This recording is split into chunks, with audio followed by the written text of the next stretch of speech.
Olá pessoal, espero que vocês estejam todos bem, espero que todos vocês estejam firmes no propósito de passar na segunda prova, na segunda fase da prova da OAB, tá certo?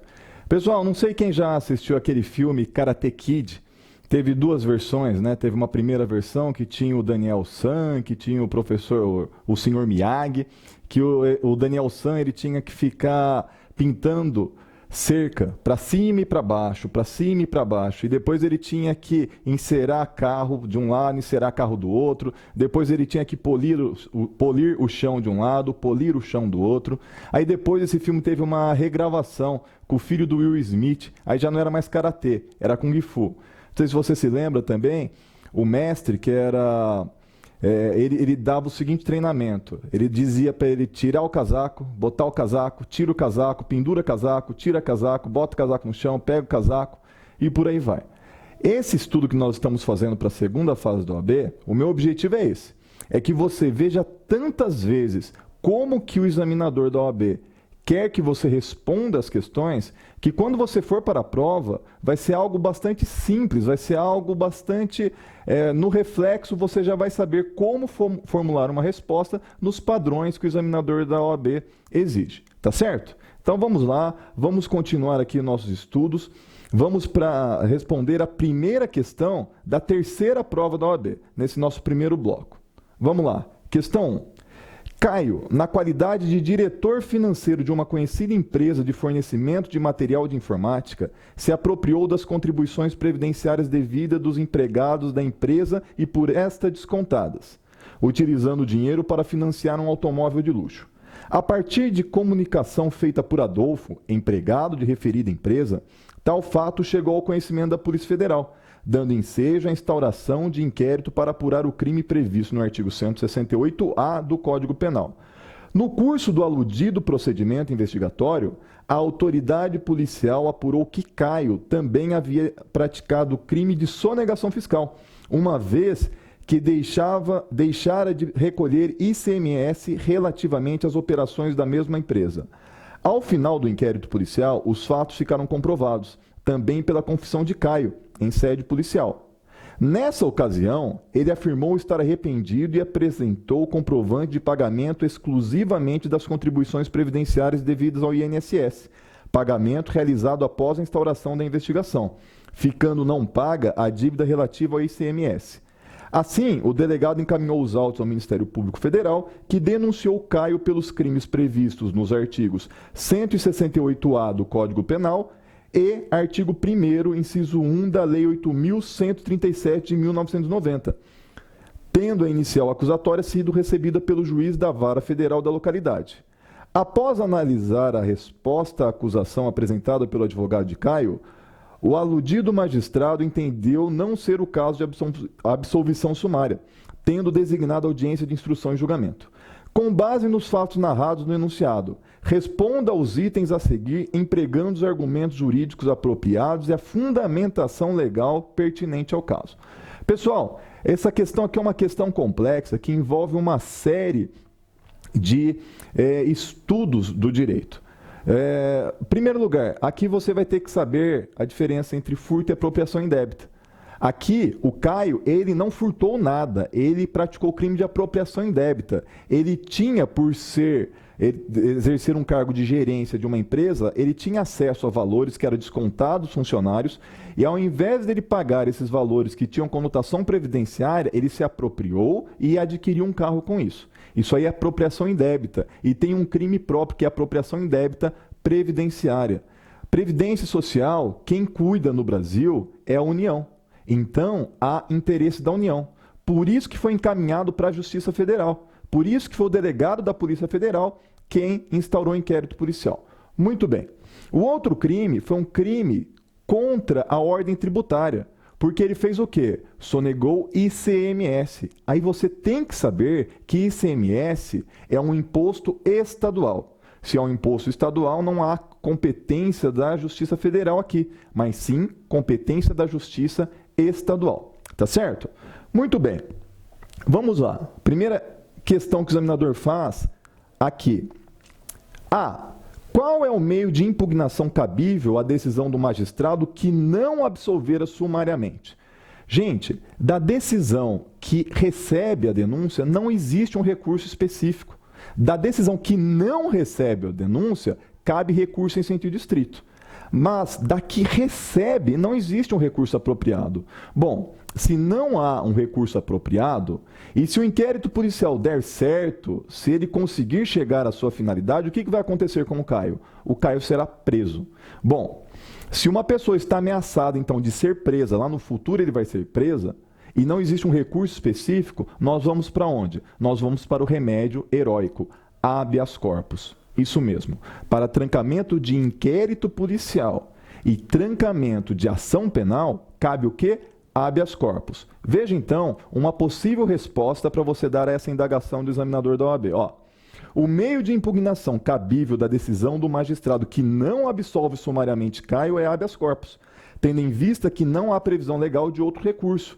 E, não sendo o caso para instauração de ação penal, está-se diante de uma situação que se encaixa no artigo 647 do Código de Processo Penal, que prescreve que dar-se-á habeas corpus, veja você que habeas corpus está entre aspas, habeas corpus é uma expressão em latim, você não vai colocar em itálico porque você não está digitando, você vai colocar entre aspas. Habeas corpus, sempre que alguém sofrer violência ou coação ilegal na sua liberdade de ir e vir, sendo que o artigo 648, inciso 1, estabelece que um dos casos em que a coação considera-se legal se dá quando não houver justa causa, o que se apresenta no caso. Tá certo? Pessoal, vai aprendendo. Aqueles que não têm facilidade em escrever, vai observando a maneira como eu trouxe a redação. Eu procurei todas as respostas serem respostas claras, objetivas e com um português bem simples. Não precisamos inventar, não precisamos utilizar de palavras e expressões difíceis. Precisamos utilizar de expressões claras. Escrever bem é escrever de forma clara para que o outro consiga nos entender. Escrever bem não é escrever com palavras difíceis. Tá certo? Segunda parte da primeira questão. A quem a impugnação deve ser endereçada? Para quem que eu devo endereçar esse habeas corpus? Bom, se quem recebeu a denúncia foi o juiz federal, então a autoridade coatora que está constrangendo ou ameaçando a liberdade do Caio é o juiz federal.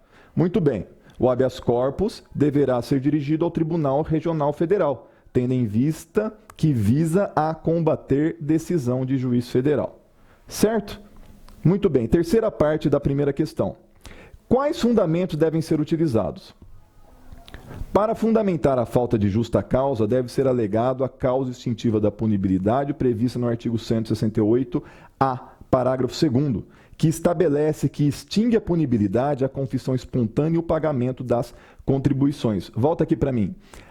O artigo 168-A estabelece que se a pessoa se arrepende e paga as contribuições, ora, então não há mais que se falar em ação penal. O que o Estado queria era receber o dinheiro. A pessoa pagou, então não existe mais o porquê ingressar com a ação. Então, é caso de extinção da punibilidade. Como o Caio pagou, a questão da esfera federal acabou, não existe mais. Então, tem que haver extinção da punibilidade. O habeas corpus se justifica por conta disso. Continuando. Além disso, deve ser alegada a incompetência absoluta da Justiça Federal para apuração do crime previsto no artigo 1º da Lei 8.137 de 1990, tendo em vista tratar-se o ICMS de tributo estadual, uma vez que não há interesse da União envolvido, nos termos do artigo 109, inciso 4 da Constituição Federal.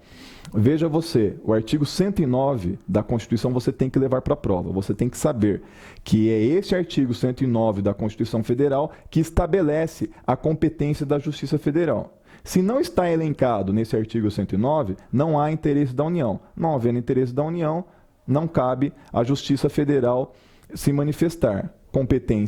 Incompetência absoluta, tem que acabar esse processo. Pessoal, mas então eu devo encaminhar, manda encaminhar para a Justiça Estadual. Você está defendendo o seu cliente. Se o promotor de justiça quiser encaminhar, o problema é dele. Você está trabalhando a favor do seu cliente. Você não precisa pedir para que seja encaminhado para a Justiça Estadual.